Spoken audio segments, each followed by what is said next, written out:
আসিফ মাহমুদ যদি এটা বলে থাকে আমাদের ছোট ভাই তুল্য উপদেষ্টা, আমি বলবো তাহলে আপনাদের প্রতি মানুষের আস্থা একটু হলো বাড়বে। ইমিডিয়েট 8ই আগস্ট নতুন বাংলাদেশ দিবস বাতিল করেন, কোনো প্রয়োজন নেই। আর 5ই আগস্ট অভ্যুত্থান দিবস পালন করছেন, এটা ঠিক আছে। আপনি তাকে সরালেন না, তাকে রেখে দিলেন, তার আন্ডারে গিয়ে ওত নিলেন। আর আপনি এই সিইসি বড়জোর সৌজন্য সাক্ষাৎ করতে পারে রাষ্ট্রপতির সঙ্গে। প্রধান বিচারপতির সরকারের কাছে কোনো কিছু বলার দরকার হলে বলতে হবে রাষ্ট্রপতিকে। ইউনূস সাহেব তো আরেক স্বৈরাচারের দিকে ধাবিত হচ্ছে কেন? প্লিজ এগুলো থেকে সরে আসেন। বিএনপি, জামাত, গণতন্ত্র মঞ্চ, ইসলামী ঐক্যজোট, অন্য ডান বাম মধ্যপন্থী সব দল প্রতিবাদ শুধু না, ইউনূস সরকারকে বাধ্য করতে হবে 8 আগস্ট দিবস পালন করেন না। আর যদি একান্ত করতে চান আপনার গ্রামীণ ব্যাংকের টাকা দিয়ে নিজেরা কেক খান, কিন্তু জনগণের সঙ্গে এই দ্বিচারিতা করবেন না। আর এই অন্তর্বর্তী সরকারকে তো পদত্যাগ করতে নতুন তত্ত্বাবধায়ক সরকার দিতে হবে। এরা ইতিমধ্যে নানা ইস্যুতে নিরপেক্ষতা হারিয়েছে, কখনো বিএনপির দিকে কাত হয়ে, কখনো এনসিপি, কখনো জামাত।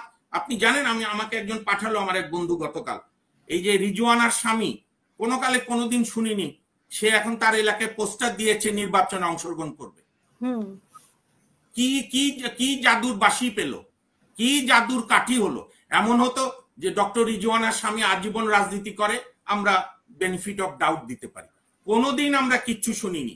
তারপর রিজওয়ান হাসান যে জাতিকে এখন জ্ঞান দেয়, তার স্বামীকে যখন আওয়ামী লীগ আমলে অপহরণ হলো, সে তো একটা কেস পর্যন্ত করেনি ভয়ে, নানা দিকে আওয়ামী লীগের হাত পা ধরে তখন করেনি, কিন্তু এই 10 মাসেও তো উনি যে গুম কমিশনে তো তখন না করার কি ছিল? আমরা প্রতিবাদ করিনি? এই গোবিন্দ দাও করেনি? মেজর আক্তার করেনি? এখন তো আমরা মনে হচ্ছে, আমার তো নিজের চোখ অনুসারে বিশ্বাস হয় না। আপনার টকশো তো দেখি অনেকে বলে 5 আগস্টের একটা বড় সুবিধা, 5 আগস্টের পরে আমরা তো কি কথা বলতে পারি, আমরা তো কেন 5 আগস্টের বহু আগে আক্তার ভাইয়ের সঙ্গে আমি তর্ক করিনি, আওয়ামী লীগকে জাত আমরা বলিনি। এত নিজেদেরকে মানে ব্রাহ্মণ মনে করছেন কেন? এখন আসেন আপনি বিভিন্ন দিবস। প্রথম কথা, 16ই জুলাই আমাদের বীর, আমাদের তরুণ, আমার অনুজ বা পুত্র তুল্য আবু সাইদ দিবস, ঠিক আছে, কিন্তু শুধু আবু সাইদ শহীদ হলো? উচিত ছিল 16ই জুলাইকে শহীদ দিবস ঘোষণা করা। 16ই জুলাইয়ের পর থেকে 5ই আগস্ট পর্যন্ত যারা শহীদ হলো, তাদের কারো অবদান কম? ইয়ামেনের কম, আনাসের কম, মুগ্ধর কম? যে বিএনপি চট্টগ্রামের নেতা ওয়াসিফ বোধহয় নাম ভুল হলে মার্জনা করবেন, বা বিভিন্ন দল পথে। কাজে এই সরকারের তো অযোগ্যতা ক্রমে প্রস্ফুটিত হচ্ছে। 16ই জুলাই আপনি বলতে পারেন ফ্যাসিস্টের বিরুদ্ধে শহীদ দিবস বা হত্যা দিবস। শুধু আবু সাইদকে টার্গেট বেশি হাইলাইট করলে তো বাকি শহীদদের কাটো করা হয়।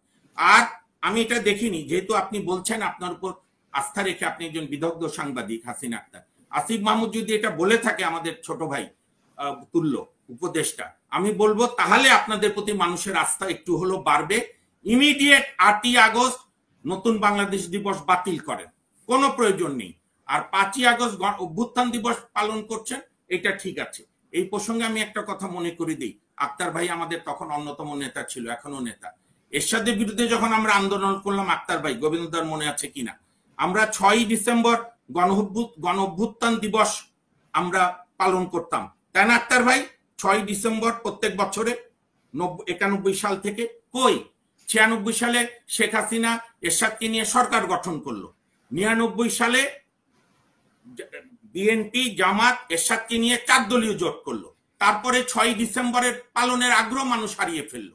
এরকম বহু দিবস হয়। হ্যাঁ, আমি শেষ করছি। এরকম বহু দিবস হয়। দিবস পালন করা সরকারে আছেন আপনি, এখন যে করেই হোক আপনি হয়তো খরচ করছেন, কিন্তু এই খরচেরও আপনার জবাব দিতে হবে। আপনার ইউনূস সাহেবের গ্রামীণ ব্যাংক থেকে এই টাকা হচ্ছে না, প্রত্যেকটি খরচ জনগণের ট্যাক্সের টাকায়। কাজে এখানে প্রোগ্রাম করার আগেও আপনাকে চিন্তা করতে হবে। এটা গোবিন্দদা চমৎকার উদাহরণ দিয়েছে।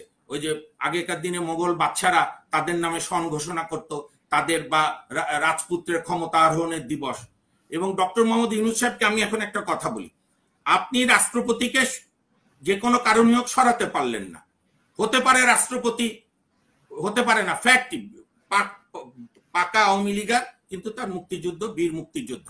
আচ্ছা, মানলাম আপনি আওয়ামী লীগের, আপনি তাকে সরালেন না, তাকে রেখে দিলেন, তার আন্ডারে গিয়ে ওত নিলেন, আর আপনি এই সিইসি বড়জোর সৌজন্য সাক্ষাৎ করতে পারে রাষ্ট্রপতির সঙ্গে।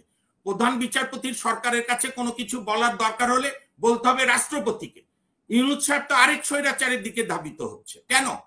প্লিজ এগুলো থেকে সরে আসেন। আপনি, আমি শেষ করি, আপনি একটা সিস্টেম তো ফলো করবেন আপনি। আর এই যে মামলা প্রত্যাহার আপনি যে বললেন আইন উপদেষ্টার, এগুলো আমরা ছোট থেকে দেখতে দেখতে বড় হয়েছি। সরকার বদল হয়, আগে সরকারের সব মামলা প্রত্যাহার হয়, এটা নতুন কিছু না। কিন্তু যেটা দরকার ছিল 10 মাসে বিন্দু মাত্র কোনো সংস্কার হয়নি। আমি শেষ করছি 30 সেকেন্ড। সুপ্রিম কোর্টের বিচার বিভাগে নেতৃত্বে বিচার বিভাগে এটি হচ্ছে সবচেয়ে উদ্বেগের বিষয়। এর জন্য কোনো সংস্কার কমিশনও লাগে না, এর জন্য আলী রিয়াজ মার্কা কমিশনও লাগে না। এইটা সরকারের শুভবুদ্ধি এবং সরকারের আন্তরিকতার উপর নির্ভর করে, বিচার বিভাগের ন্যূনতম স্বাধীনতা। কাজী সব মিলিয়ে আপনি দেখবেন মানুষ যেভাবে কোন ক্রমে হতাশের দিকে যাচ্ছে, 5ই আগস্টে যদি আপনি কোনো অর্গানাইজ না করেন, আপনি দেখবেন জনগণের অংশগ্রহণ খুঁজে পাওয়া মুশকিল হবে। আর আমি শেষ করি আক্তার ভাইয়ের সঙ্গে একমত হয়ে, এত কিছুর পরও যদি 8ই আগস্ট নতুন সরকার দিবস করে, বিএনপি, জামাত, গণতন্ত্র মঞ্চ, ইসলামী ঐক্যজোট, অন্য ডান বা মধ্যপন্থী সব দল প্রতিবাদ শুধু না, ইউনূস সরকারকে বাধ্য করতে হবে 8 আগস্ট দিবস পালন করেন না। আর যদি একান্ত করতে চান, আপনার গ্রামীণ ব্যাংকের টাকা দিয়ে নিজেরা কেক খান, কিন্তু জনগণের সঙ্গে এই দ্বিচারিতা করবেন না। সকলকে ধন্যবাদ।